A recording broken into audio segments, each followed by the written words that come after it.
Panalangin para sa mga may karamdaman. Sa ngalan ng Ama at ang Anak at ang Espiritu Santo. Amen. O aming Ina ng laging saklolo, Ikaw ang kalusugan ng may mga karamdaman at aliw, ng mga nagdadalamhati. Naninikluhod kami sa iyong pamamagitan na ang mga may karamdaman, lalo na ay magkaroon ng lakas sa tulong ng kanilang pananampalataya sa iyong anak, ang Panginoon Manggagamot.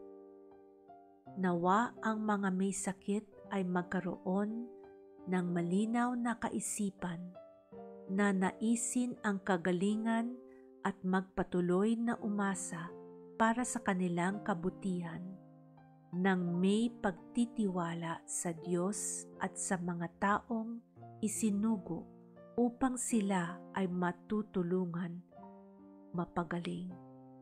Sa oras ng paghihirap, kanila nawang maalala ang mapagligtas na misyon ni Kristo at matanggap ang biyaya ng pasensya at pagtitiis, upang maialay ang kanilang sakit at paghihirap para sa kaligtasan ng sanlibutan. Harinawang huwag silang mawawalan ng pag-asa at patuloy na mabuhay ng may dangal sa kabila ng kanilang kalagayan. Buong kababaang loob nawa nilang tanggapin ang tulong ng iba upang maibsan ang kanilang paghihirap at makita ang aliw sa mapagkalinga mong presensya sa kanilang banig ng karamdaman. Mamagitan ka nawa lalo na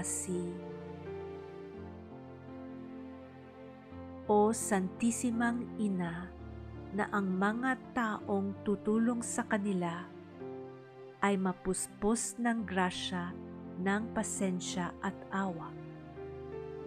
Ipanalangin mo na ang mga doktor at ang kaakibat nila sa panggagamot ay magkaroon ng pusong puno ng pag-ibig at isipang puspos ng karunungan upang malaman ang uri ng kanilang karamdaman at ang angkop na lunas dito. O Ina ng laging saklolo, kung ang sakit ay hindi na kayang pasanin, sa kanilang tabi ay mamalagi ka, bigyan sila ng lakas at katiyakan na ikaw at ang Panginoong nagbigay ng buhay ay hindi sila iiwanan kailanman. Amen. Aming Ina ng laging saklolo, ipanalangin mo kami. Sa ngalan ng Ama at ang Anak at ang Espiritu Santo. Amen.